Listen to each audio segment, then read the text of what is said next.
Bonjour les gens de CGI. Moi, je m'appelle François Privé, je suis prof de philo depuis 31 ans. Puis quand on parle de l'intelligence artificielle chez nous, dans les écoles, c'est souvent pour juste se préoccuper que les enfants trichent pas. Je pense que ça peut être beaucoup plus que ça. L'intelligence artificielle pourrait devenir un partenaire pour qu'on lègue une planète habitable aux générations futures.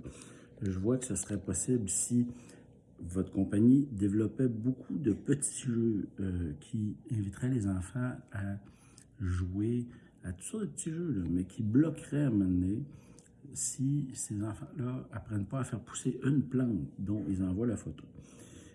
Puis le deuxième truc qu'on pourrait faire, c'est une intelligence artificielle qu'on peut déployer dans une communauté pour que les gens de cette communauté-là soient encouragés à prendre des photos de l'écosystème ambiant pour le rendre de plus en plus nourricier.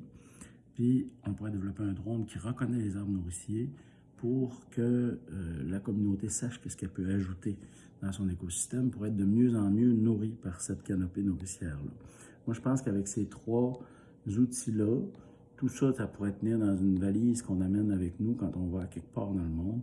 Bien, on pourrait avoir des petits outils simples à déployer avec une coupe de panneaux solaires puis un tout petit serveur. L'intelligence artificielle que j'imagine pourrait être installée n'importe où sur la planète. On pourrait lui fournir les noms de quelques personnes avec les coordonnées pour les contacter avec les outils qu'ils utilisent pour communiquer déjà. Puis, de petits encouragements en petits encouragements, ils pourraient, ces gens-là, travailler ensemble pour que leur lieu devienne de plus en plus nourricier. Le drone pourrait leur faire voir qu'est-ce qui pousse déjà de nourricier, puis les encourager à en faire pousser plus, puis pourrait leur photographier, puis leur montrer les beaux résultats qu'ils ont déjà commencé à faire ensemble.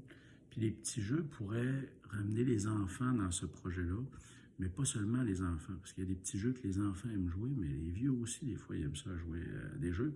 Puis si tous ces petits jeux-là étaient formulés, quel que soit l'âge auquel on les destine, avec le même objectif d'amener les gens à aimer jouer à des petits jeux qui vont devenir des jeux éducatifs, euh, parce qu'une fois le jeu bloqué, il faut faire pousser une vraie plante, puis en envoyer une photo pour que le jeu soit débloqué.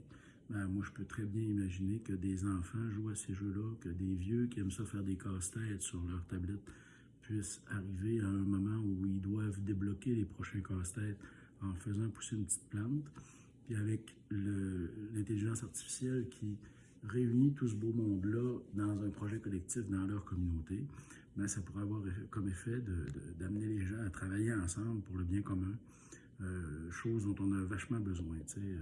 Des jeux pour attirer les gens vers leur téléphone, il y en a déjà plein, mais des jeux qui invitent les enfants qui jouent sur leur téléphone à sortir du téléphone pour faire quelque chose dans la vraie vie, notamment en compagnie des gens qui vivent dans leur communauté, pour que leur communauté soit plus fraîche, puis plus nourricière, puis plus habitable à long terme. Moi, je pense que ça, ce serait des jeux qui seraient vraiment intéressants puis qui pourraient avoir une grande diffusion. Il y a plein de programmes de subvention qui aident les écoles secondaires puis les écoles de tous les niveaux, en fait, à développer des jeux, développer des projets en matière d'environnement, notamment, puis en matière de sciences. En fouillant sur le programme Nova Science, ce serait facile de trouver des sources de subventions assez importantes qui pourraient soutenir un projet comme celui-là. Puis il y aurait certainement des écoles qui seraient contentes de fournir bien des testeurs pour les jeux dans cette direction-là. Puis maintenant, avec l'intelligence artificielle, c'est de plus en plus facile de créer plein de petits jeux qui pourraient tous être garnis de petits tutoriels comme ceux dont on aurait besoin pour que les enfants apprennent à faire pousser des plantes utiles pour leur communauté.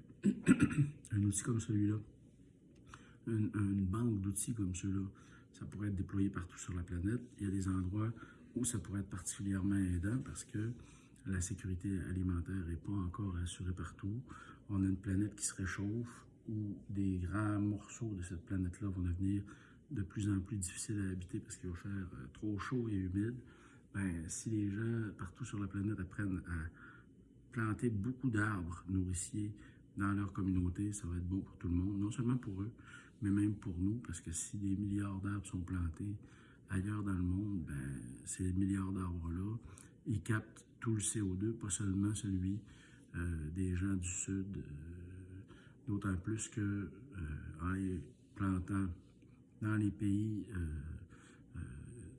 tropicaux, ben, ces arbres-là poussent plus vite, puis ils ont un effet de nettoyage de l'atmosphère qui est encore plus rapide. Puis en fournissant à manger à du monde, ben, assez rapidement, on pourrait finir par voir de l'espace l'effet de ces trois outils-là.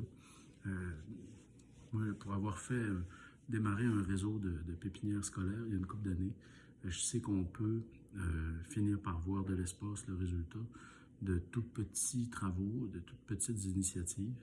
Maintenant, le projet que j'ai démarré avec un ami au Burkina Faso, il a vraiment bien continué ce projet-là, puis c'est rendu 300 pépinières scolaires qui sont visibles de l'espace. Fait que, sachant l'impact que ça peut avoir, ben, moi je pense qu'il y aurait dans cette direction-là quelque chose qui serait extrêmement utile n'importe où dans le monde, parce qu'on a tous besoin d'avoir de plus en plus d'arbres nourriciers qui poussent près de chez nous. Puis on a tous de plus en plus besoin de travailler les uns avec les autres pour reconstruire des communautés solidaires. Fait que voilà, c'est les trois projets que je propose. Puis voilà.